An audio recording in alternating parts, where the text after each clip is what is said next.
پاکستان کے ساتھ ترکی کے گہرے تعلقات پر بھارت میں کھلبلی کیوں؟ پاکستان کا دورہ مکمل کر کے صدر ترکی رجب طیب اردوان خاتون اول کے ساتھ وطن واپس لوٹ چکے ہیں۔ ان کے دورے کے دوران پاکستان اور ترکی کے درمیان دفاع، تجارت، زراعت، سماجی خدمات، بینکنگ سمیت دیگر شعبہ جات میں 24 نئے معاہدے اور مفاہمت کی یادداشتیں طے پائیں۔ یہ دورہ ایسے وقت میں ہوا جب بھارتی وزیر اعظم نریندر مودی امریکہ میں نو منتخب امریکی صدر ڈونلڈ ٹرمپ سے ملاقات کر رہے تھے۔ تاہم اس کے باوجود صدر ترکی رجب طیب اردوان کے دورہ پاکستان پر نہ صرف بھارت بلکہ امریکہ میں بھی کھلبلی مچ گئی۔ اس کی کیا وجہ ہے؟ سینئر صحافی کالم نگار منصور آفاق نے اپنے تازہ کالم میں اس معاملے پر تفصیلی تبصرہ کیا ہے۔ منصور آفاق اپنے کالم میں لکھتے ہیں کہ پاکستان اور ترکی کے تعلقات کی ایک طویل تاریخ ہے۔ صدیوں سے دونوں ممالک کی عوام کے دل ایک دوسرے کے لیے دھڑکتے ہیں۔ دونوں کے درمیان مذہب اور ثقافت کی ایک سنہری تشکیل موجود ہے جو مسلسل مضبوط تر ہوتی جا رہی ہے۔ منصور آفاق لکھتے ہیں کہ حال ہی میں ترک صدر طیب اردوان اسلام آباد آئے اور تجارت، سرمایہ کاری، بینکنگ، فائنانس، دفاع، توانائی، زراعت، آئی ٹی، صحت اور تعلیم کے شعبوں میں نئے معاہدوں کو حتمی شکل دی۔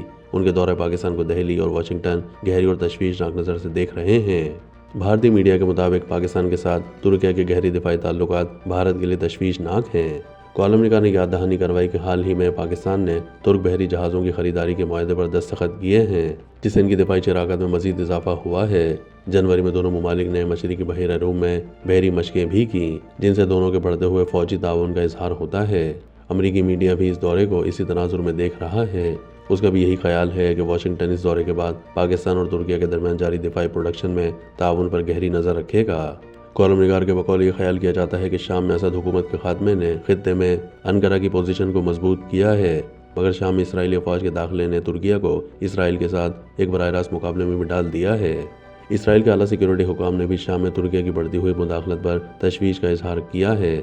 دراصل ترک صدر نے اپنی ایک تقریر میں کہا تھا کہ اگر پہلی جنگ عظیم کے بعد یہ خطہ تقسیم نہیں ہوا ہوتا تو حلب اور حمص جیسے شہر آج بھی ترکیہ کا حصہ ہوتے۔ ان کا یہ جملہ بھی ترکیہ میں بہت مقبول ہوا۔ خدا کی مدد سے ہم دمشق پہنچیں گے، یروشلم ہمارا انتظار کر رہا ہے۔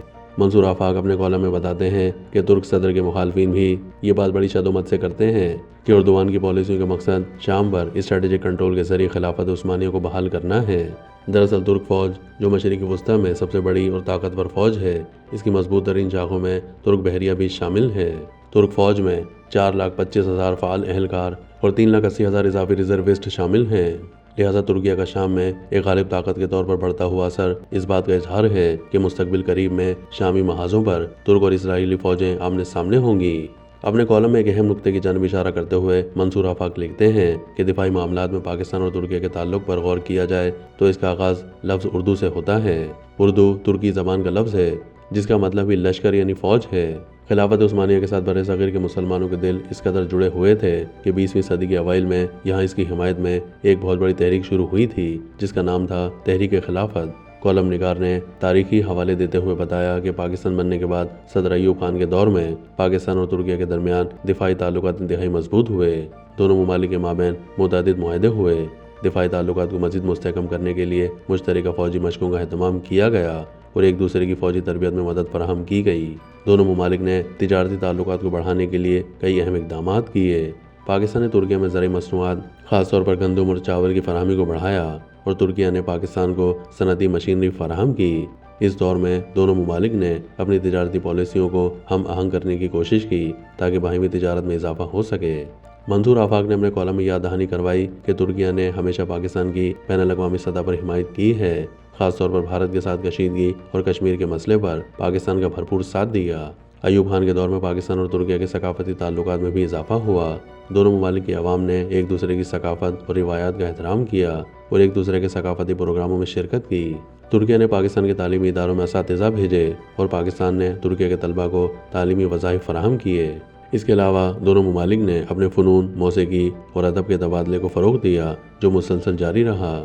کالم کے اختتام میں منصور آفاق لکھتے ہیں کہ توقع کی جا رہی ہے کہ ترک صدر کا موجودہ دورہ پاکستان دونوں ممالک میں تعلق کی پرانی بنیادوں پر ایک نئی عمارت تعمیر کرے گا، یعنی ایک نئے دور کا آغاز ہوگا۔ کالم نگار کی رائے سے آپ کس حد تک اتفاق کرتے ہیں؟ کمنٹ سیکشن میں اپنی رائے سے ضرور آگاہ کیجیے گا۔